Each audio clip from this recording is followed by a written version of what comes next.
ये कहानी एक 14 साल की बच्ची की होती है जो कि समर वेकेशन के लिए अपने घर पर आया हुआ रहता है और वो अपने घर की सारी ही नौकरानी यहाँ तक कि अपनी मौसी को भी प्रेग्नेंट कर देता है। इसके बाद वो लड़का क्या क्या करता है आज की हम वीडियो में देखेंगे। मूवी स्टार्ट होती है और हमें 14 साल के एक लड़के को बताया जाता है जिसका नाम रोजर होता है और वो समर वेकेशन के लिए अपने घर पर आता है और उसको लाने के लिए उसकी माँ ने एक मेड मिस लपेटे को घोड़ा गाड़ी लेकर उसको भेजा हुआ था। और वो घोड़ा गाड़ी से जब घर की ओर आ रहे होते हैं तभी वहाँ पर सड़क अच्छी न होने की वजह से मिस लपेटे के खरबूजे उछल उछल कर बाहर आ रहे होते हैं और तभी रोजर की नजर मिस लपेटे के खरबूजे पर पड़ती है और रोजर खरबूजे के नजारे देखकर काफी खुश हो रहा होता है और मिस लपेटे को भी ये मालूम पड़ गई होती है कि रोजर उनके खरबूजे का देखकर मजे ले रहा होता है और इसी तरीके से रोजर मिस लपेटे के खरबूजे को देख देख कर घर पर आ जाता है और जहाँ पर उसकी माँ उसका वेलकम करने के लिए बाहर ही उसका इंतजार कर रही होती है। और जब रोजर अपनी माँ को मिलता है तो उसकी माँ की नजर उसके पेन पर पड़ती है। उसकी माँ पूछती है कि तुम्हारे पेन पर ये रबड़ी कैसी लगी हुई है। दरअसल गाइस जब ये घोड़ा गाड़ी से आ रहे होते तभी रोजर का छोटा चेतन बड़ा हो गया होता है और उसके छोटे चेतन ने जवाब दे दिया होता है, इसीलिए उस रोजर की पेन पर रबड़ी निकल गई होती है। इसके बाद रोजर की मौसी उसके पेन को साफ करने लगती है। इसके बाद रोजर की छोटी बहन बर्ता उससे मिलने के लिए आती है और बर्ता को देखकर रोजर काफी खुश होता है और बर्ता रोजर को जंगल में घुमाने के लिए ले जाती है और वहाँ पर रोजर की मुलाकात मिस लपेटे से होती है और थोड़ी देर बाद बात करने के बाद मिस लपेटे को जोर से सुसु आने लगती है, जिसके बाद वह रोजर के सामने ही उसकी स्कर्ट खोलकर पेड़ों को पानी पिलाने लगती है और रोजर ये देखकर हैरान हो जाता है और वो सोचता है कि मुझे इस उम्र में क्या क्या देखना पड़ रहा है। इसके बाद अगले दिन रोजर अकेले ही जंगल में घूमने के लिए जा रहा होता है तभी वहाँ पर उसका पैर फिसलता है और वो झाड़ियों में जाकर गिर जाता है और वहाँ पर वो देखता है कि एक लड़की की हंसने की आवाज सुनाई दे रही है और तभी वहाँ पर वो जाकर देखता है तो उसकी घर की नौकरानी उर्सुला किसी के साथ गपागप कर रही होती है और जब उर्सुला की नजर रोजर पर पड़ती है तो उसको देखकर हंसने लगती है। ये देखकर रोजर वहाँ से भागकर अपने घर पर आ जाता है और रात में जब रोजर अपनी फैमिली के साथ डिनर कर रहा होता है तब उसकी माँ को उसका व्यवहार पसंद नहीं आता है और उसकी माँ उसको बार बार रोकती है और उसको टोकने लग जाती है। इसके बाद रोजर सोने के लिए चला जाता है तभी उसको दरवाजे के पास बर्तन की खटकने की आवाज सुनाई देती है। तब वो बाहर आकर झाँककर देखता है तो उसकी एक घर की नौकरानी हेलन दरवाजे के आधी बाहर निकली हुई थी और आधे कमरे के अंदर होती है और वो किसी आदमी के साथ बजा रही होती है। उसके बाद टपाटप करने के बाद वो अपने कपड़े सही करती है और वहाँ से चली जाती है। इसके बाद रोजर भी सोने के लिए चला जाता है। इसके बाद वहाँ पर बर्ता आ जाती है और वो बर्ता उसी के बेड पर छुपी हुई थी। फिर बर्ता रोजर को उनकी मौसी मार्गरेट के बारे में बताने लग जाती है कि हमारी मौसी अभी तक एक वर्जिन है। फिर रोजर बर्ता से पूछता है कि तुम्हें कैसे पता है। बर्ता कहती है कि मुझे अपने घर की एक मेड ने हेलन ने बताया था। फिर रोजर बर्ता से पूछता है कि मौसी ने अभी तक शादी क्यों नहीं की है। वो बर्ता कहती है कि मैंने ऐसा सुना है कि उन्हें मर्दों से डर लगता है इसीलिए उन्होंने शादी नहीं की है। सीन चेंज होता है और अगले दिन हमें रोजर और बर्ता को बताया जाता है जो कि नदी के किनारे घूमने के लिए जाते हैं और यहाँ पर इनके घर की सारी मेड यहाँ पर नहाती भी है और उनके सारे सीक्रेट शेयर भी करती है और थोड़ी देर बाद यहाँ पर उर्सुला और उनकी घर की सारी मेड यहाँ पर आ जाती है और रोजर और बर्ता एक पेड़ के पीछे छुप जाते हैं और उनकी बातें सुनने लगते हैं। तभी वहाँ पर नदी के दूसरी साइड में 3 आदमी वहाँ से गुजर रहे होते हैं और वो भी रोजर के घर पर ही काम करते हैं और वो सारे ही नौकर उन मेड को देखकर अपना हथियार हिलाने लगते हैं। लेकिन यहाँ पर उर्सुला भी उनसे 4 कदम आगे होती है और वो अपना स्कर्ट उतारकर उनको अपना पिछवाड़ा दिखाने लगती है और ये सब बर्ता और रोजर देख रहे होते हैं पेड़ के पीछे से। सीन चेंज होता है। उसके बाद हम देखते हैं कि रोजर की बड़ी बहन एलिसा अपने पापा के साथ अपने घर पर आती है और उसको स्वागत करने के लिए घर के सारे ही लोग बाहर खड़े होते हैं। एलिसा अपने घर के सारे ही लोगों से एक एक करके गले मिलती है लेकिन जब रोजर की बारी आती है तो वह रोजर को हेलो कहकर घर के अंदर चली जाती है। रोजर को समझ में नहीं आ रहा होता है कि उसकी बड़ी बहन ने उसके साथ ऐसा क्यों किया। तभी वहाँ पर रोजर की छोटी बहन बर्ता उसके पास आती है और उसको चर्च में ले जाती है जहाँ पर उसकी मौसी वहाँ पर प्रेयर कर रही होती है और अपने गुनाहों को कबूल रही होती है। और फिर बर्ता और रोजर दोनों ही छत के ऊपर चढ़ जाते हैं और वहाँ पर अपनी मौसी की बातें सुनने लगते हैं और फिर मार्गरेट फादर को बोलती है कि मुझसे एक पाप हो गया है। फिर फादर पूछते हैं कि तुमसे क्या पाप हो गया है। मार्गरेट फादर को बताती है कि मेरी बहन का लड़का रोजर अभी कुछ दिन पहले यहाँ पर आया है और जब मैंने उसको पहली बार देखा था तब से ही मैं उसके प्यार में पागल हो गई हूँ और सपने में मैंने कई बार उसके साथ गपागप करते हुए भी देखा है। और ये सारी बातें रोजर ऊपर छत पर सुन रहा होता है और उसके मन में लड्डू फूट रहे होते हैं और रोजर सोच रहा होता है कि कोई तो मेरे बारे में सोच रहा है जिसको मैं पेल सकता हूँ, नहीं तो सारी ही नौकरानियों को नौकर ही पेल रहे हैं। और यही सोचते सोचते रोजर छत से नीचे गिर जाता है। इसके बाद फादर और मार्गरेट रोजर को उसके घर पर ले जाते हैं और उसकी माँ को सारी बात बता देते हैं। और फिर रोजर की माँ फादर से पूछती है कि रोजर को क्या सजा देनी चाहिए। और फिर फादर कहते हैं कि इसके पिछवाड़े को मार मार कर इसका पिछवाड़ा बंदर की जैसे लाल कर दो। और रोजर की माँ को ये बात अच्छी लगती है और फादर से कहती है कि ये इसके लिए अच्छी सजा होगी। और फिर रोजर की माँ मार्गरेट को बोलती है कि तुम इसके पिछवाड़े को लाल करो। लेकिन पहले तो मार्गरेट मानने से मना करती थी कि मैं ऐसा नहीं कर सकती हूँ, लेकिन रोजर की माँ को फोर्स करने के बाद मार्गरेट को रोजर का पिछवाड़ा लाल करना पड़ता है। और सीन चेंज होता है और हम रात को रोजर को देखते हैं जो कि उल्टा लेटकर सो रहा होता है, क्योंकि उसके दोनों ही पिछवाड़े मार मार के सुझा दिए होते हैं। तभी रोजर को अपने कमरे के बाहर बर्तनों की खटकने की आवाज सुनाई देती है और वो वहाँ पर जाकर देखता है तो हेलन की कोई बजा रहा होता है। और वहाँ पर हेलन की कोई बजाकर वहाँ से चुपचाप निकल गया होता है। और इस बार भी रोजर को मालूम नहीं पड़ता है कि हेलन की बजा कौन रहा है। और वहाँ पर मिस्टर फ्रैंक भी होते हैं और वह हेलन की ठोकाई का मजा ले रहे होते हैं। और थोड़ी ही देर बाद रोजर के पास उर्सुला आती है और रोजर को कहती है कि आज के पिटाई के बाद तुम्हारा पिछवाड़ा काफी लाल हो गया है और मैं उस पर मरहम लगा देती हूँ। लेकिन रोजर कहता है कि मैं ठीक हूँ। और रोजर उर्सुला को कहता है कि तुम मुझे एक बात बताओ, रोज रात को आकर हेलन की कोई ठुकाई करके वहाँ से गायब कैसे हो जाता है, और वो कौन है?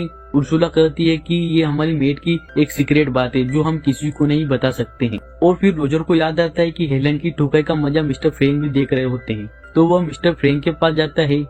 और रोजर जब वो मिस्टर फ्रैंक के कमरे में जाता है तो वो देखता है कि मिस्टर फ्रैंक अपनी पेट में हाथ डालकर दूरबीन से कुछ देख रहे होते हैं। और मिस्टर फ्रैंक रोजर को देखकर वहाँ से भाग जाते हैं। और उनके जाने के बाद रोजर उसी दूरबीन में देखने लगता है तो वह देखता है कि बाहर दो लोग गपागप कर रहे होते हैं। और रोजर को एक किताब मिलती है जो कि मिस्टर फ्रैंक की होती है और उस किताब में बहुत सारी गपागप की कहानियां होती है। तो रोजर उसको अपने पेंटे में छुपाकर अपने कमरे की तरफ आ रहा होता है। और तभी वह देखता है कि अपने पेरेंट्स के कमरे में से गपागप की आवाज आ रही होती है। और तभी उस छेद में से रोजर देखने लगता है। तभी वहाँ पर एलिसा को मंगेतर रोनाल्डो वहाँ पर आ जाता है और ऐसा करते हुए रोजर को देख लेता है। और फिर रोजर रोनाल्डो को बोलता है कि प्लीज तुम मेरे पेरेंट्स से मत बोलना और तुम जैसा कहोगे मैं वैसा ही करूंगा। और फिर रोनाल्डो उस मौके का फायदा उठाता है और फिर रोजर से अपनी गाड़ी भी साफ करवाता है। इसके बाद हम देखते हैं कि रोजर घोड़े के अस्तबल में जाकर किताब पढ़ने लगता है और रोजर उस किताब को पढ़ते पढ़ते अपना हथियार भी हिलाने लगता है। और तभी वहाँ पर एक नौकर भी आ जाता है और रोजर उस नौकर को देखकर एक कोने में छिप जाता है। और थोड़ी देर बाद हेलन मुर्गियों को दाना डालने के लिए वहाँ पर आती है और फिर वह नौकर हेलन को वहाँ पर ही फंसा देता है और पीछे से जाकर हेलन की ठोकर करने लगता है। और हेलन बचाव बचाव कर रही होती है।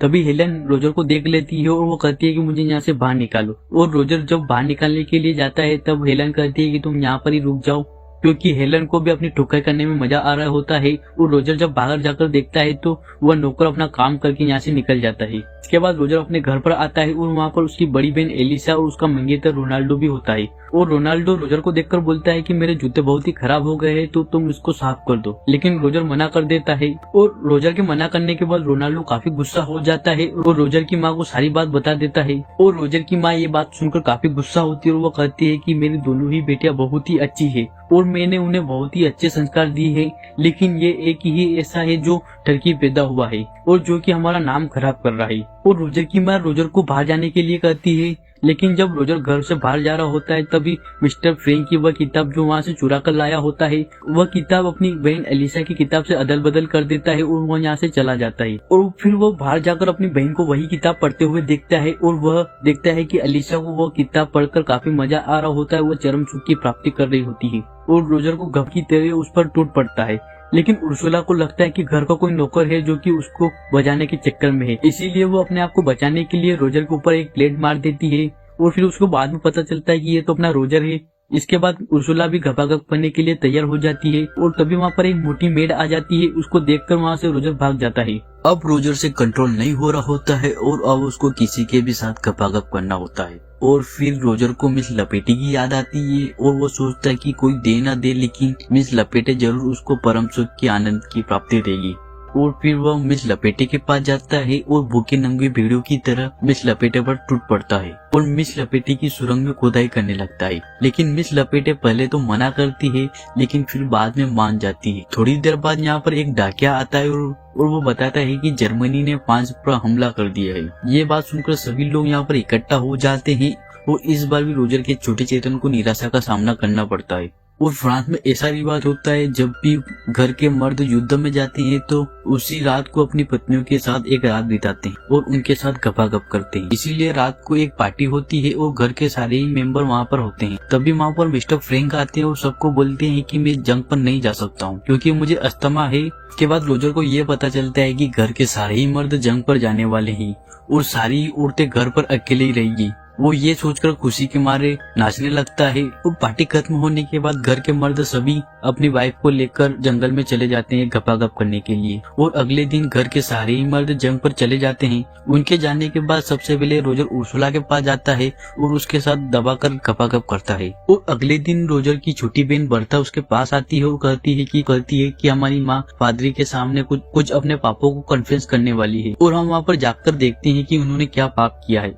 और दूसरी तरफ रोजर की माँ पादरी को बता रही होती है मेरे हस्बैंड मेरे साथ अलग अलग पोजीशन में संभोग करते हैं और मुझे इससे काफी मजा आता है, लेकिन कभी कभी मुझे लगता है कि मैं कोई पाप तो नहीं कर रही हूँ। इस पर फादर रोजर की माँ को बोलते हैं कि तुम अपने पति के साथ कुछ भी कर सकती हो और ये करना कोई पाप नहीं है। और अगले दिन नदी के किनारे एक मेड बैठी हुई थी। तभी वहाँ पर रोजर एक भूखे मगरमच्छ की तरह नदी में से निकलता है और उस मेड को पेलना शुरू कर देता है। और ऐसा करके रोजर का कॉन्फिडेंस भी काफी बढ़ गया होता है। इसीलिए रोजर अब घर की सारी औरतों को पेलने का प्लान बनाता है। और रात को रोजर अपनी मौसी मार्गेट के कमरे में जाता है और उसके बिस्तर पर जाकर लेट जाता है। और थोड़ी देर बाद वहाँ पर मार्गेट आती है और उसको देखकर चौंक जाती है। और रोजर मार्गेट को बोलता है कि आप अभी तक वर्जिन हो, इसीलिए मैं आपकी मदद करने के लिए आया हूँ। लेकिन मार्गेट पहले तो मना कर देती है, लेकिन थोड़ी देर बाद किस करने के बाद मार्गेट भी एक भूखी सैनिक बन जाती है और वो दोनों ही पूरी रात दबाकर पलंग तोड़ करने लग जाते हैं। अगले दिन हेलन को बताया जाता है जो कि रोजर के कमरे के पास से गुजर रही होती है और इस बार उसे दरवाजे के अंदर खींचकर उसका गेम बजाने वाला कोई नहीं था क्योंकि घर के सारे ही मर्द जंग पर गए हुए थे। और फिर हेलन रोजर के कमरे के अंदर आती है और उसे चाय देती है। और फिर हेलन जब चाय देकर वहाँ से जा रही होती है तभी रोजर उसको पीछे से पकड़ लेता है और उसका गेम बजाना चालू कर देता है। और अगले दिन रोजर अपनी बड़ी बहन एलिसा को देखता है और फिर उसके पीछे जाने लगता है और वहाँ पर वो देखता है कि एलिसा घोड़ों को घास डाल रही है और वो एलिसा के पास जाता है और उसको पीछे से पकड़ लेता है, को गपागप करना शुरू कर देता है। पहले तो एलिसा मना करती है, लेकिन थोड़ी देर बाद उसे मजा आने लगता है तो वो दोनों ही गपागप करते हैं। अब रोजर की मौज हो गई थी क्योंकि घर की सारी औरत एक एक करके रोजर के पास आती और अपना गेम बजवा कर जाती। कभी कभी तो रोजर एक ही साथ में 3-3 मैच को पेल देता था। और एक दिन रोजर एलिसा के साथ गपागप करने के बाद एलिसा रोजर को बोलती है कि मैं प्रेग्नेंट हो गई हूँ। ये सुनकर रोजर की फटकर हाथ में आ जाती है तो तभी वह देखता है कि युद्ध खत्म हो चुका है और घर के सारे मर्दों की वापसी होने वाली है। और रोजर अपने कमरे में बैठकर यही सोच रहा होता है कि इनसे छुटकारा कैसे पाए। तभी वहाँ पर उर्सुला आती है और रोजर को बोलती है कि मैं प्रेग्नेंट हो गई हूँ। और थोड़ी ही देर बाद रोजर की मौसी मार्गेट भी आती है और उसको बोलती है कि मैं भी प्रेग्नेंट हो गई हूँ। अब रोजर ये सोचने लगता है कि अब तो कुछ ना कुछ करना पड़ेगा, नहीं तो घर के सारे ही लोगों को मेरे कांड के बारे में पता लग जाएगा, नहीं तो मेरी माँ सड़क के बीचों बीच मेरा हथियार भी कटवा देगी। सबसे पहले रोजर एक लाल कलर की नेल पुलिस लाता है और उसे लेकर अपनी बहन एलिसा के पास जाता है और उसके बेड पर नेल पुलिस लगा देता है और उसको बोलता है कि तुम रोनाल्डो के साथ में आज रात पलंग तोड़ गपागप करो ताकि रोनाल्डो को ये लगे कि ये लाल कलर तुमसे निकला है और उसे ये लगे कि तुम अभी तक वर्जिन हो। इसके बाद वो अपनी मौसी मार्गेट के पास जाता है और उनको बोलता है कि आप मिस्टर फ्रैंक से शादी कर लो। ये सुनकर मार्गेट भी शादी के लिए मान जाती है। इसके बाद रोजर उर्सुला के पास जाता है और उसको शादी करने के लिए प्रपोज करता है, लेकिन उर्सुला शादी के लिए मना कर देती है क्योंकि उर्सुला पहले से किसी आदमी को पसंद करती थी, इसीलिए उसने रोजर को मना कर दिया होता है। अब तीनों ही औरतों की एक साथ शादी हो जाती है और किसी को भी ये पता नहीं चलता है कि रोजर ने पीछे से क्या कांड किया था। उसी रात रोजर एक बार फिर से हेलन के पास जाता है और उसके साथ में पलंग तोड़ गपागप करता है और कुछ दिन बाद हेलन बताती है कि वह भी प्रेग्नेंट हो गई है। अब रोजर की भी छुट्टियां खत्म हो गई थी और वो अपने स्कूल जाने के लिए घर से निकल रहा होता है और रोजर जाने से पहले हेलन से बोलता है कि मैं तुम्हारे लिए एक पत्ती का इंतजाम जरूर कर दूंगा। इस बात पर हेलन रोजर को बोलती कि इसकी कोई जरूरत नहीं है, मुझे तो लगभग घर के सारे ही मर्दों ने पेला है, मैं तो ये मटका किसी के भी ऊपर फोड़ दूंगी, तुम इसकी चिंता मत करो। फिर रोजर अपने स्कूल के लिए निकल जाता है और इसी के साथ ये मूवी भी यहाँ पर खत्म हो जाती है। गाइस, ये मूवी थी what every French woman wants. ये मूवी रिलीज हुई थी 1986 में और इसकी IMDb पर रेटिंग है 5.6। उम्मीद करते हैं ये स्टोरी आपको पसंद आई होगी।